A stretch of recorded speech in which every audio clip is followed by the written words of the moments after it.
Guys, आपका स्वागत है राशि वर्मा चैनल पे। तो आज मैं आपको क्लास 9th का टॉपिक लाइंस एंड एंगल्स के बारे में बताऊंगी। इसमें जो दो पैरेलल लाइंस होती हैं उनके बीच से एक ट्रांसवर्सल लाइन क्रॉस करती है, और ट्रांसवर्सल लाइन जब क्रॉस करती है तो उसके बीच काफ़ी सारे एंगल्स बनते हैं। तो आज हम उन्हीं एंगल्स के बारे में जानेंगे।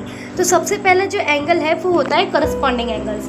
करस्पॉन्डिंग एंगल्स वो एंगल्स होते हैं जो एक ही प्लेन पे लाई करते हैं। लाइक एक ये वाली हो जाएगी पैरेलल लाइन और एक ये वाली पैरेलल लाइंस। तो एक हो जाएगा हमारी ये एंगल 1 और एंगल 5, बिकॉज ये एक ही प्लेन पे लाई कर रहे हैं। ये भी एक पैरेलल लाइन के ऊपर और ये भी पैरेलल लाइन के ऊपर।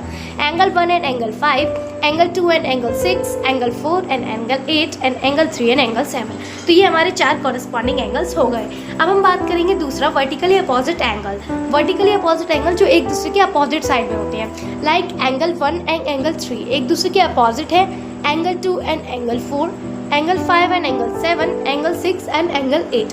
तो ये हो जाएंगे हमारे वर्टिकल अपोजिट एंगल्स, जैसे कि ये 4 लिखे हुए हैं, आप देख सकते हैं। और अब बात आती है तीसरे एंगल अल्टरनेटिव इंटीरियर एंगल्स। तो अल्टरनेटिव इंटीरियर एंगल्स क्या होते हैं? जो दो पैरेलल लाइंस के बीच में लाई करते हैं, जैसे एंगल 4 एंड एंगल 6, ये क्या हो जाएंगे? Alternative interior angles.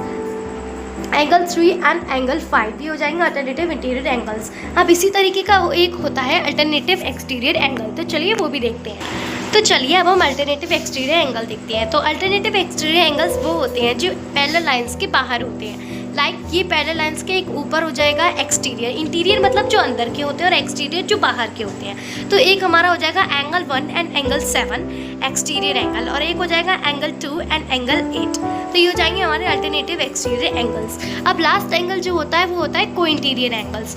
को इंटीरियर एंगल्स ऐसे एंगल्स होते हैं जो एक दूसरे के पास पास होते हैं। Like angle 4 and angle 5 and angle 3 and angle 6। जो को इंटीरियर एंगल्स होते हैं ये कभी एक दूसरे के इक्वल नहीं होते हैं। तो जैसे कि आप देख सकते हैं को इंटीरियर एंगल्स हम प्लस लगा के लिखते हैं, और जो इनका सम होता है वो 180 डिग्री के इक्वल टू होता है। ठीक है, तो को इंटीरियर एंगल्स हम कभी भी एक साथ इक्वल टू में करके नहीं लिखते हैं। तो ये अगर आप ऐसे लिखते हैं तो आपका गलत हो जाएगा।